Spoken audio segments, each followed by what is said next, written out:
Hey, what's up guys? It's Shamrock here with another weekly Mythic Plus talent build guide for you. This one, not much different than last week. So the affixes this week are Quaking, Spiteful, and Tyrannical. The build that I've been running with for the last couple of weeks, which is the build you see on the screen, has been very useful. I've had a lot of success with it, so I feel like I'm not going to deviate from this unless there's like a specific affix that really calls for it. So because of that, I will be posting this loadout as well as the Downpour build loadout that I posted in the last video into the details for this video. And then I also have a third build that I'm going to post, but I'll get into that shortly.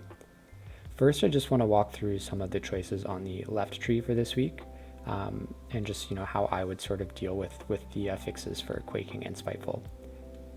So something that people that shamans will do during Spiteful is they'll take Earth Grab Totem. However, I actually advise against this because, first of all, Earth Grab Totem has a minute cooldown versus your standard Earth Bind Totem, which is only 30 seconds. Earth Bind is great. I mean, 50% lost speed is more than enough to handle the Spitefuls, and the fact that it's on 30 seconds is great. I feel like it lines up really nicely with the way things normally die in Mythic dungeons. Earth Grab Totem, on the other hand, you're only going to be able to put it down once a minute, and although it does root them, which sounds like a good thing, usually that root gets broken pretty quickly anyways, and then they're just suffering the 50% movement speed reduction, which is what you would have gotten with Earthbind anyways. And Earthbind lasts a long time. It lasts 20 seconds versus Earth Grab, which also lasts 20 seconds, I guess. But either way, I personally find Earthbind much more useful, but I don't want to tell you to play. So if you want to use Earth Grab Totem, that's totally fine. I just find that in my experience, Earthbind is totally fine for Spiteful.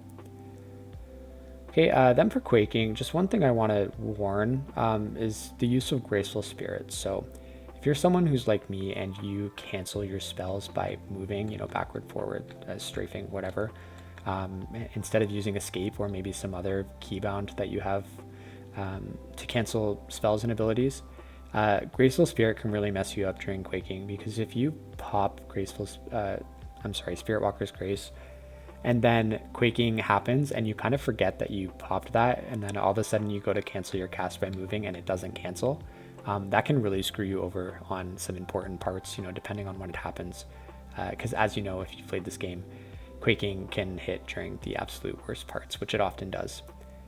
A great example of this would be during the Raging Tempest. So thankfully, now that I'm a bit more experienced, this doesn't usually happen, but earlier in the season, I remember I was doing a Raging Tempest before it got nerfed. It was really hard, and it was like when 20s and 21s were still kind of new to me. Maybe 22s, I don't remember, but basically that happened to me. There was a Quaking during the storm, and I had used the Spirit Walker's Grace so I could, collect orbs while I was healing. And that completely bricked the key for us, and I was really embarrassed. So just be careful using this ability during Quaking, because it can kind of screw you over.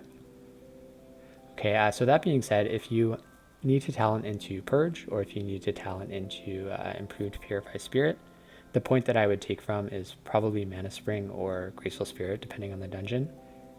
And then if you wanted to take anything else, like if you wanted to go into Stone Skin or Poison Cleansing or anything like that, and you needed 2 points, normally I would say to take from Swirling Currents, but because of the 5.5% healing nerf that we've taken this week, I'm not so sure about that anymore. I think I might actually take from Surging Shields instead.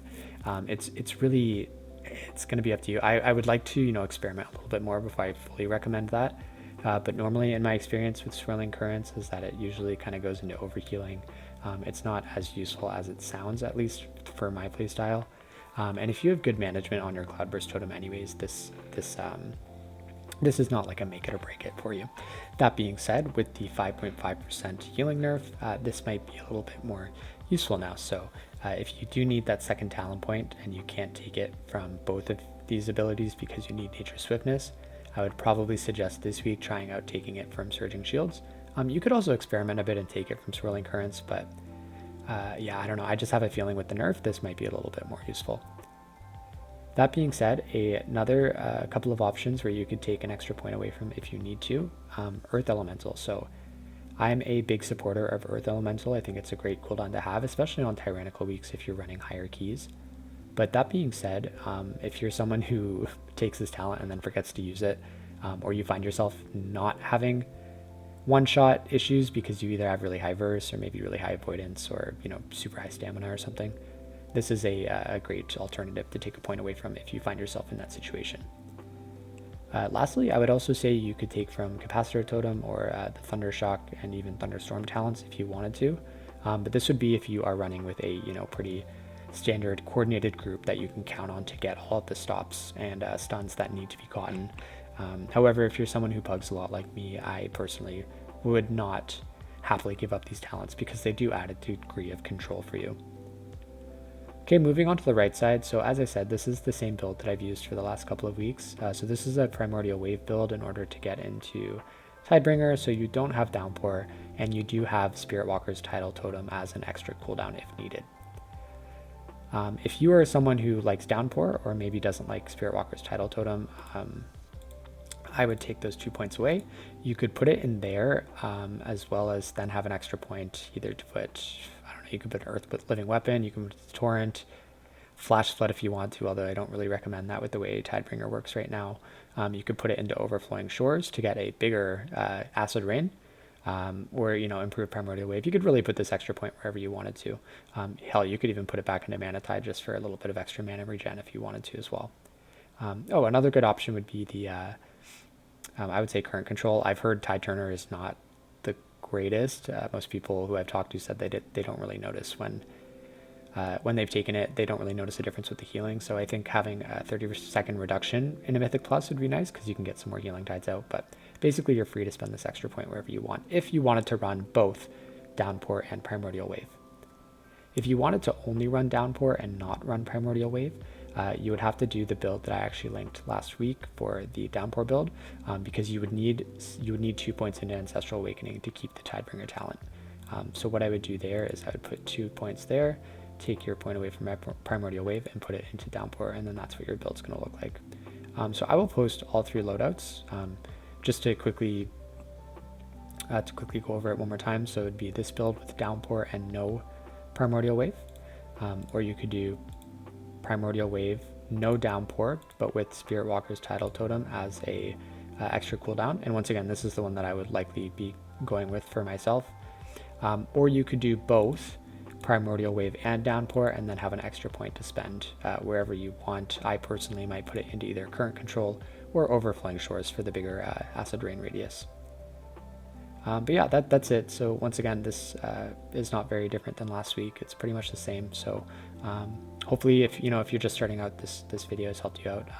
Or if not, it's just, an easy way to get some talent builds as starting points into your system, and then you can play around with it as you want. But yeah, good luck this week. I think it's going to be a lot of fun with Tyrannical. I know Quaking can be super hard, but instead of thinking of it as an annoyance, think of it as a challenge. And there are some weak cores that you can download to get around some of the difficulty of Quaking. Like you can get a timer so you can track it a little bit better and stuff like that. There's also some good weak cores for Spiteful as well. So if you find yourself struggling with either of those fixes, you just head to Google if that's your friend, or maybe there's a Discord that you can go to.